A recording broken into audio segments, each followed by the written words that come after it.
premier contact de Saint-Laurent et Marrakech, c'était en 67. Et il est venu avec Pierre Berger passer des vacances d'hiver. Ils sont tombés tous les deux fous de cette ville. Il a dit à plusieurs reprises que c'était à Marrakech où il a vraiment découvert la couleur. Et ce lien avec cette ville et ce pays a toujours resté.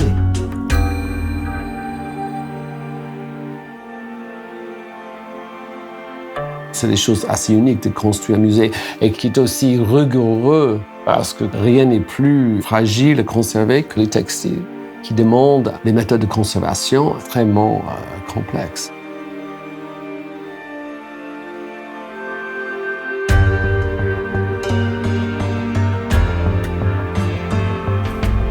On est sur un bâtiment moderne, mais qui fait appel quand même à ce savoir-faire marocain. Donc on a ce travail artisanal par petites touches.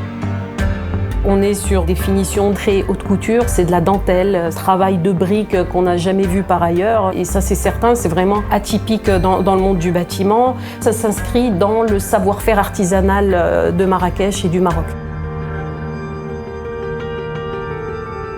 Yves Saint Laurent, il venait ici, et c'est très souvent ici, à Marrakech, qu'il a conçu les esquisses. Mais tout est parti d'un sketch ou d'un dessin, d'un croquis. Et très très souvent, ces croquis étaient faits à Marrakech.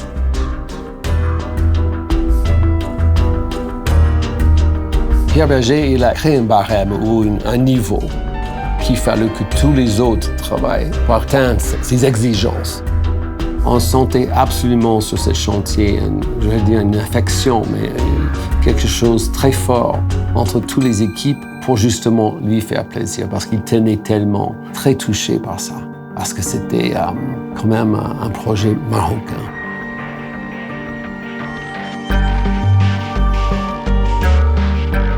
Le fait d'avoir cette présence du maître d'ouvrage, cette implication, ça nous a poussé à exceller dans ce qu'on faisait, à exiger donc de nous et de nos sous-traitants la perfection, tout simplement. Le niveau de détail et de précision dans lequel on a travaillé est vraiment hors du commun.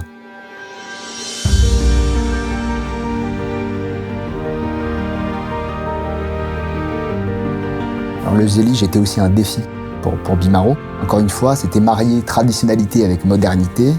Donc il y a eu un grand travail d'échantillonnage pour trouver la bonne formule, donc les différences de ton, et surtout les mettre en valeur.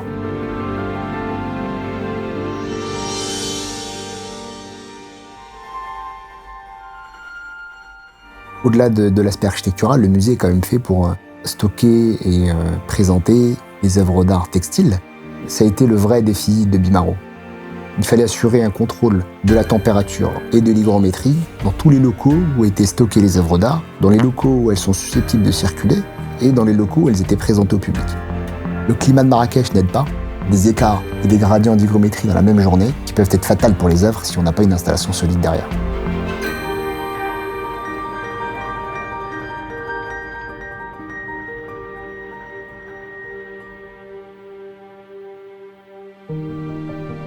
Il faut savoir qu'on participe à la construction d'un bâtiment qui va être visité par des centaines de milliers de personnes par an et de participer au rayonnement, bien sûr, de Marrakech. C'est vraiment une grande fierté. C'était une telle aventure de faire ça avec les équipes, et surtout l'équipe Bimaro. Ça se voyait qu'ils donnaient 150%. C'était formidable. Et on sent une fierté, une excitation d'être ici, d'être associé avec ce projet. Et c'est ça qui est formidable. L'auditorium, ça va être un pont entre le Marrakech et le monde extérieur. Alors, elle peut se transformer en salle de cinéma, comme en salle de concert, en salle de conférence ou en projection muséale, qui sera son rôle principal.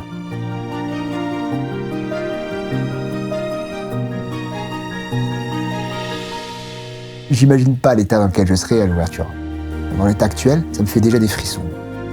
Je pense vraiment que la salle d'exposition va émerveiller les gens.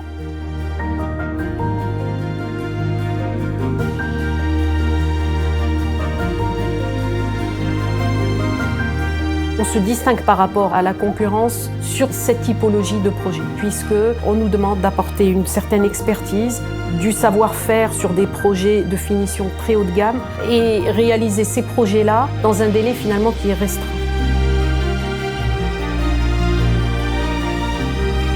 Monsieur Pierre Berger était là pour prendre les grandes décisions, même architecturales, prendre des décisions sur les types de finition. Cette façade qui est magnifique, il a énormément apporté au rendu qu'on peut voir aujourd'hui. On a été très fiers de le côtoyer. C'est un grand monsieur, ça c'est certain. Je suis convaincu que ça va être beaucoup plus que juste un musée d'Yves Saint-Laurent. Ça va être aussi un vrai centre culturel où il y aura beaucoup de choses qui vont se passer. Il y aura une vie assez active ici. Et je suis très excité pour l'avenir.